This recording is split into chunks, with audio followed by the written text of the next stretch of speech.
Hello les explorateurs du e-commerce, on se retrouve aujourd'hui pour parcourir une nouvelle étude, une étude d'Oxatis sur le profil du e-commerçant spécial PME pour cette année 2019. Dans cette étude, vous allez trouver de nombreux éléments, de nombreux chiffres qui expliquent le profil du e-commerçant PME. Avant d'attaquer cette étude et de vous présenter certains éléments de ce rapport, quelques mots sur Oxatis. C'est une solution leader européen des outils de création et d'optimisation de sites marchands en mode SaaS, présent dans 5 pays européens, France, Angleterre, Espagne, Allemagne et Italie, et donc qui a un portefeuille de plus de 10 000 e-commerçants qui réalisent un chiffre d'affaires annuel compris entre quelques dizaines de milliers d'euros et quelques dizaines de millions d'euros.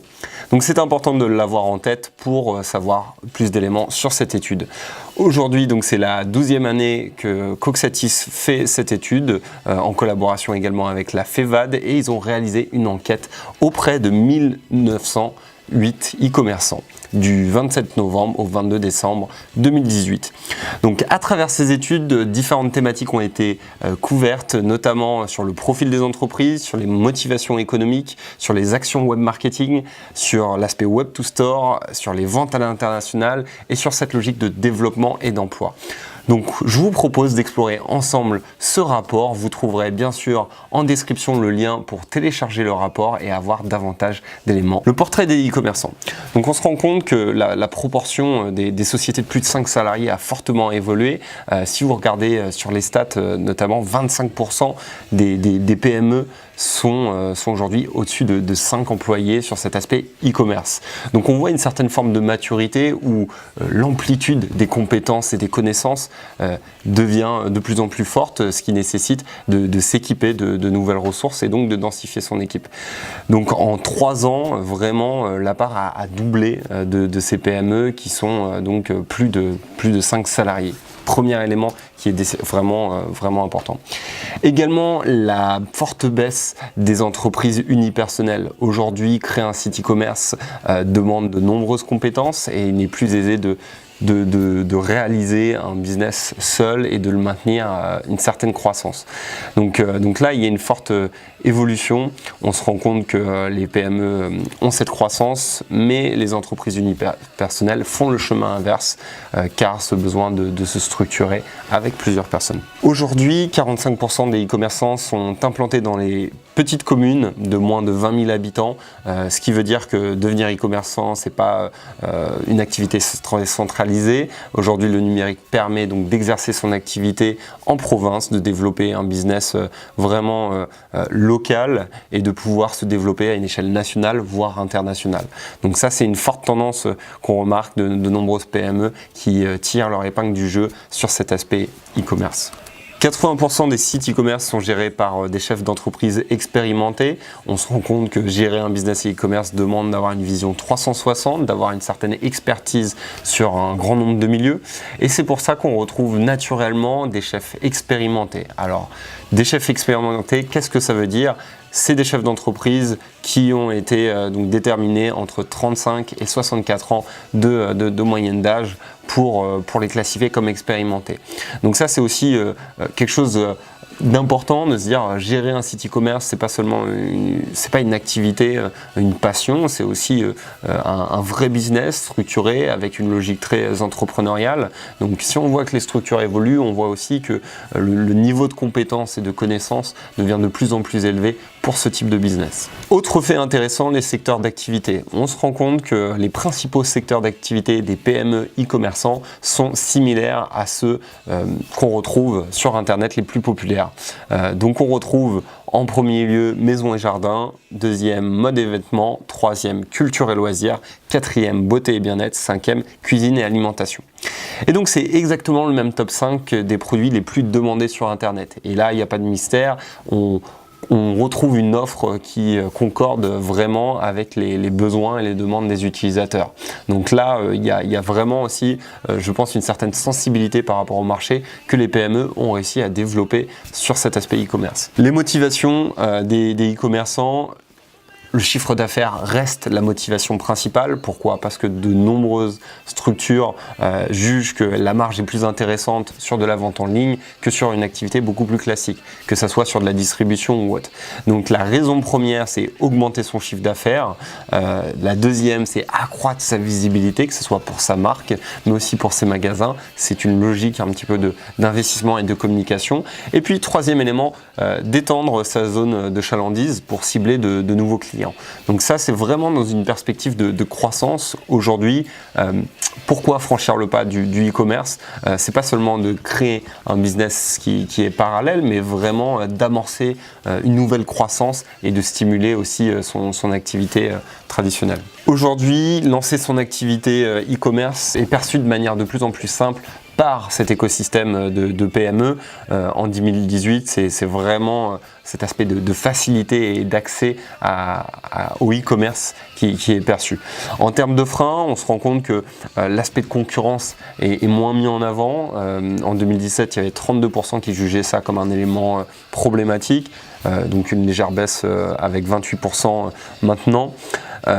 Il y a aussi cette vision d'une rentabilité plus rapide. Aujourd'hui, on se rend compte que bien sûr, il y a un coût pour mettre en place un site e-commerce, mais la rentabilité est perçue comme plus rapide parce qu'il y a de nombreux leviers, des places de marché qui sont déjà en place et aussi des marges qui sont plus intéressantes. Également, l'aspect aussi de manque de temps qui baisse fortement. On passe de 39% à 21%.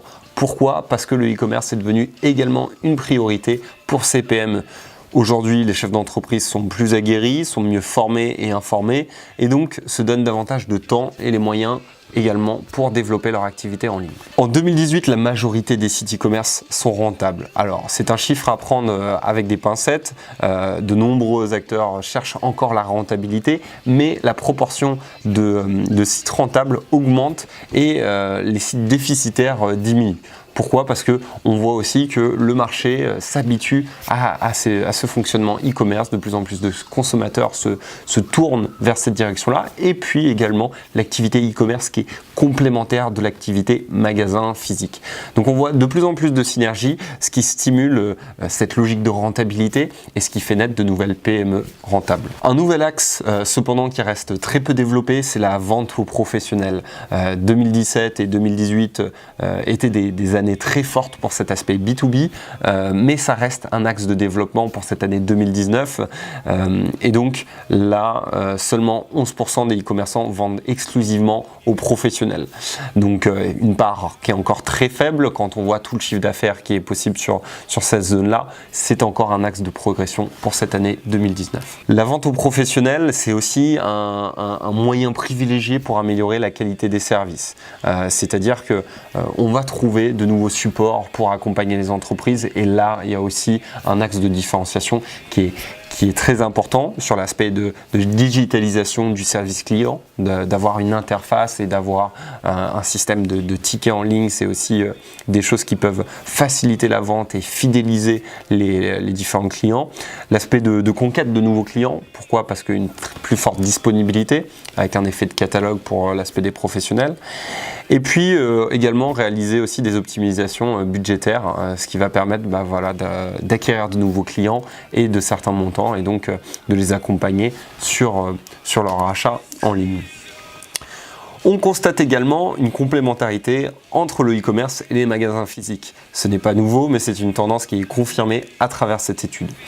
Le e-commerce au service des magasins physiques, on constate 80% d'impact positif.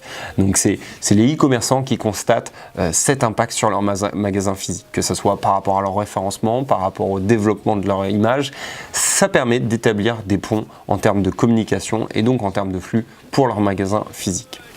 Sur l'aspect d'emploi, on voit aussi une évolution qui est plutôt stagnante. Le pourcentage de sites e-commerce ayant effectué au moins une embauche est de 16% pour cette année 2018. On voit que sur 2018, on peut estimer à 9800 emplois qui ont été créés par des PME sur le e-commerce. Il y a de nouvelles promesses, il y a des promesses qui ont été tenues. Si on compare les chiffres des précédentes années de cette étude, 2017, les intentions d'embauche étaient à hauteur de 26%, sur 2018 à 24%, et ça s'est traduit à hauteur de 18 et de 16% par rapport à ces périodes. Donc on voit un marché qui est en très forte croissance, qui recrute énormément et qui cherche de nouvelles compétences pour continuer dans leur croissance. L'international est aussi un sujet qui est essentiel pour l'évolution des PME et des sites e-commerce. On se rend compte que 57% des e-commerçants exportent, alors qu'en moyenne, les entreprises françaises sont 12%.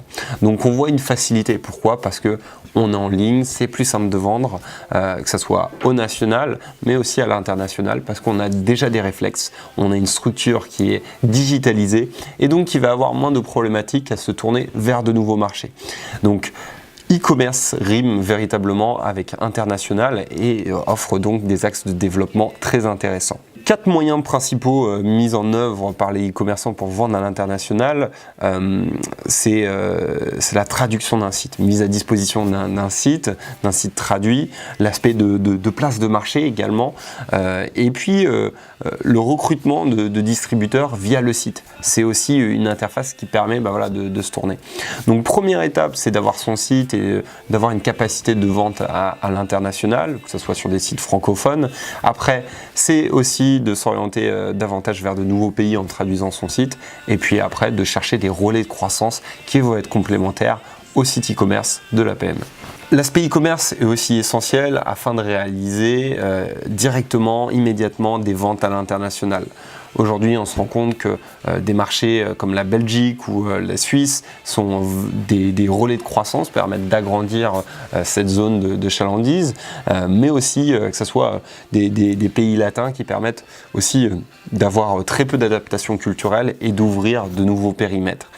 Aujourd'hui, les e-commerçants ne sont plus freinés par des contraintes techniques pour vendre à l'international, et ça c'est vraiment une très forte tendance qu'on observe aussi sur cette année 2019. L'aspect web marketing, aujourd'hui les acteurs se rendent compte que l'aspect web marketing est essentiel, la logique de pub mais la logique aussi de structuration d'un écosystème autour d'une marque et d'un projet est aussi un axe de développement. Une évolution de l'écosystème, sans surprise, on se rend compte de la croissance d'Instagram. Donc si on voit l'utilisation des réseaux sociaux, Instagram a une forte progression avec 37% sur 2018, alors qu'en 2017 était à 24%. Donc Facebook reste essentiel, Instagram le suit de près, sont des leviers vraiment essentiels pour faire connaître les produits et donc aider à la vente e-commerce. L'efficacité sur les ventes, on se rend compte que par les moyens publicitaires des plateformes Facebook et Instagram, elles offrent une capacité de ciblage et donc de conversion qui est nettement supérieure aux différentes plateformes. On retrouve également l'aspect de blog. Cet aspect de blog, d'Instagram et de Facebook sont les leviers essentiels pour aider à la conversion en ligne. Google Ads séduit, alors est-ce que c'est de la séduction ou est-ce que c'est une certaine forme de dépendance? Aujourd'hui, être présent sur Google Ads est essentiel pour générer des ventes, à voir à quel coût, mais c'est un levier qui est très important et très considéré par les PME et par de nombreuses entreprises en France. Je passe ces quelques éléments sur l'aspect Ads, vous pouvez bien sûr les retrouver par la suite au sein de l'étude. Je pense qu'il est plus intéressant de se focaliser sur cet aspect maintenant de place de marché, où aujourd'hui il y a un impact très significatif sur le CA pour 45% des utilisateurs. Aujourd'hui, une place de marché, c'est toucher directement une clientèle et d'avoir une intégration qui va être très fluide.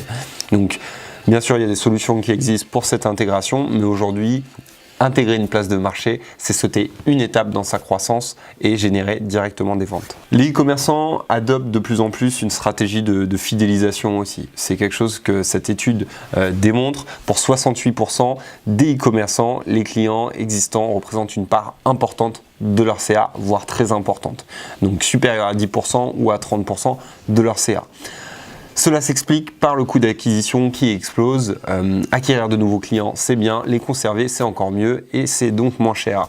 Donc c'est une tendance qui se développe davantage et on voit une prise de conscience autour de cette logique de fidélisation qui va se poursuivre sur cette année 2019. Également, les projets de développement, créer un site e-commerce, c'est pas seulement l'entretenir, mais c'est aussi le stimuler avec de nouveaux projets, que ce soit des nouvelles gammes de produits. C'est vraiment ce qui ressort de l'étude. 66% des personnes ressortent cet aspect d'agrandir la gamme de produits. 36% l'activité à l'international, de cibler de nouveaux marchés. 31% développer une stratégie de marque pour générer davantage de marge et développer aussi une logique de fidélisation. 11% créer un nouveau site, donc de le mettre à jour. Et 10% ouvrir un point de vente physique. Voici donc des axes qui sont révélateurs de cette dynamique française des PME sur l'aspect e-commerce. C'est aussi une croissance qui nécessite davantage de compétences et de connaissances. Donc par rapport à ces éléments-là, le SEO, le référencement naturel, remonte en première position avec 70%. L'amélioration du design avec tout ce qui est user experience, 66%. 65% sur développer la base de clients. 62% sur les actions marketing efficaces et 59% sur le suivi des statistiques. Conclusion de cette étude, on voit que sur de nombreux sujets, le e-commerce se porte très bien pour les PME, un potentiel qui n'arrête pas de s'ouvrir par rapport aux innovations technologiques sur l'ouverture internationale, mais aussi sur les liens entre magasins et sites internet. Un positionnement qui est très réussi, très similaire par rapport à ce qu'on voit sur le marché global du e-commerce. Il y a davantage de maîtrise aussi sur les outils marketing et sur tout ce qui est publicité, place de marché. On voit qu'il y a eu une montée en compétences par rapport à ces acteurs et aujourd'hui ça a un impact très positif sur de nombreux acteurs de PME. On voit aussi une forte homogénéité sur le territoire avec une implantation très forte dans des petites communes. On voit des facteurs d'internationalisation et on voit une augmentation d'embauche. Tout cela nous laisse présager de très bonnes choses pour cette année 2019. Je remercie encore Oxatis qui nous a fait parvenir cette étude qui est très complète. Je vous invite à la retrouver en description si vous voulez aller davantage en profondeur. Et puis je vous dis à très vite pour de nouvelles explorations sur la nation du e-commerce.